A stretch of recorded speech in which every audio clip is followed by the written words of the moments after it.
দূরেও দেখতে পাবেন, অতটা পরিষ্কার ঝকঝকে হবে না। চোখ দিয়ে জল পড়ে তো ঠান্ডা লাগে, চোখ নাক দিয়ে কই হয় না। এই যে কমার থেকে ট্রেনিংটা বেশি ভালো লাগছে। নমস্কার বন্ধুরা, রাধিকাস লাইফস্টাইলে তোমাদের সকলকে ওয়েলকাম জানিয়ে আজকে একটা নতুন ভিডিও শুরু করছি। আজ আর তোমাদের বলবো না লাইক কমেন্ট শেয়ার করতে, আর শুধু এটুকুই বলবো পুরো ভিডিওটা তোমরা দেখতে থাকো, তাহলে অনেক কিছুই জানতে পারবে। তোমরা তো জানোই আমার শরীর কতটা খারাপ, আর এখনও পর্যন্ত আমি সুস্থ হইনি। সেই যে ঠান্ডা লেগেছে প্রায় 12 দিন হয়ে গেল। তো ঠান্ডার থেকে আমার মাথাটা এত যন্ত্রণা করছে, আর আগে যেহেতু আমার চশমা ছিল আমি ইউজ করছিলাম না, তো আবার সেই চোখের ডাক্তারের কাছে চলে এলাম। তো চোখটা আমি দিশাতে দেখিয়েছিলাম, তো ওখানে আমার ঠিকঠাক লাগেনি, তো আমি আর একটা জায়গায় চলে এলাম, এটা জেমস লংয়ে শ্রীকৃষ্ণ অপটিক্যালে। এই ডক্টরবাবুর কথা আমি অনেকের কাছেই শুনেছি, তো আসবো করে আর আসা হয়নি, তো আজ সেখানেই এলাম। আর এসে এই চোখটা দেখিয়ে মনটা আমার এত খারাপ হয়ে গেল, তোমাদের কি বলবো। আমার মতো ভুল তোমরা কেউ কিন্তু করো না।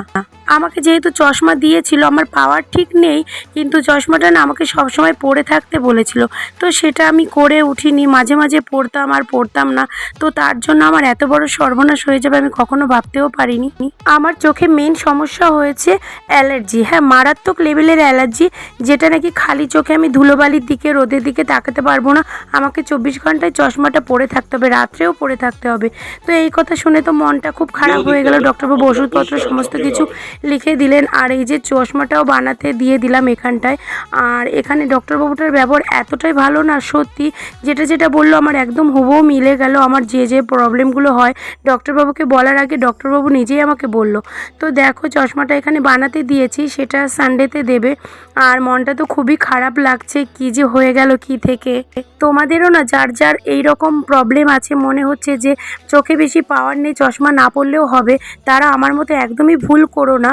নিশ্চয়ই কোনো কিছুর জন্যই আমাদের চশমাটা দেয়, তো যেটা আমি করেছি একদমই পড়িনি, তার জন্য আজকে আমার এই অবস্থা। যদি পড়তাম তাহলে হয়তো ঠিক থাকতো। তো যাই হোক চশমাটা বানাতে দিয়েছি, আর এক এক রকমের চশমা দেখছিলাম যে কোনটা ঠিকঠাক লাগছে, অনেক রকমের দেখিয়েছিল, তার মধ্যে মোট পছন্দ হলো দুটো চশমা, তার মধ্যে যেটা বানাতে দিলাম এটাই আমি বানাতে দিয়েছিলাম। দেখো, আর সত্যি যাই ছেড়ে দিই না কেন আমি চশমা আর ছাড়বো না, এর থেকে হয়তো আরও ভয়ানক কিছু হতে পারে।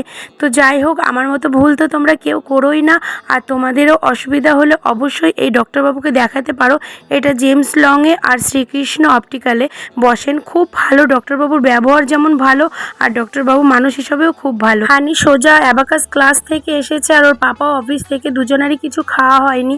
মোট কথা আমিও কিছু খাইনি, তার জন্য আমরা একটু চলে এলাম মন জিনিসে একটু কেক খেতে আর বার্গার খেতে। তো হানির জন্য একটা কেক নিয়ে নিয়েছিলাম, ও আর খেতে চাইলো না, বললো বাড়ি গিয়ে খাবো, কিছুতেই খেতে চায় না। তো ওর পাপার জন্য একটা চিকেন বার্গার, আমার জন্য একটা চিকেন বার্গার নিয়ে নিলাম। আর এই যে ওর পাপা খাচ্ছে আর আমাকে এত হাসানোর চেষ্টা করছে, জানে আমার একটু কিছু হলে আমার মনটা খারাপ হয়ে যায়, তো এত ভঙ্গিভাঙ্গা করছিল, তো আমাকে একটু খাইয়ে দিল। দেখো খেতে চাইছিলাম না, তো ও বলল তোমার মন আমি ভালো করে দেবো, কোনো চিন্তা নেই, আমি আছি তো, তোমার কিছুই হতে দেবো না। তো যাই হোক ও আমাকে বলছে তোমাকে আরেকটা সারপ্রাইজ দেবো, তোমার চোখটা যেহেতু এতটাই খারাপ হয়ে গেছে, তো তার জন্য আমার সঙ্গে রিলস করতে পারবে না, এটা তো হতে পারে না, ইউটিউব করতে পারবে না, এটাও হতে পারে না, তো চলো আজকে তোমাকে আরেকটা নতুন গিফট দেবো। আমি বলছি কি দেবে বলো। তো ও আমাকে নিয়ে চলে এলো একদম ঠাকুর পুকুরে, আর এখান থেকে হানিকে একটা চকলেট কিনে দিল, আর আমাকে বলছে চলো তোমার জন্য গিফট আছে। তো চলে এলাম, ও ওষুধটাও নিয়ে নিল আর নিয়ে চলে এসেছে। দেখো কোথায়, আমাকে ঠাকুরপুকুর বাজারের ওপরেই এই রাধে মানে মোবাইলের স্টোরটা। এখান থেকে তোমরা যাবতীয় জিনিসপত্র মোবাইলের পেয়ে যাবে, ড্রিম লাইট থেকে শুরু করে স্ট্যান্ড থেকে শুরু করে সমস্তটাই। তো আমাকে আসলেও একটা ড্রিম লাইটই মানে গিফট করতে চলে এসেছে। আগের দিন স্ট্যান্ড দিয়েছিল, এটাও স্ট্যান্ডের লাগানোই ড্রিম লাইট। তো দুটো নিয়ে আমি কি করব জানি না, ও আমার মন যে ভালো করতে পারলে ওর আর কিছুই লাগে না।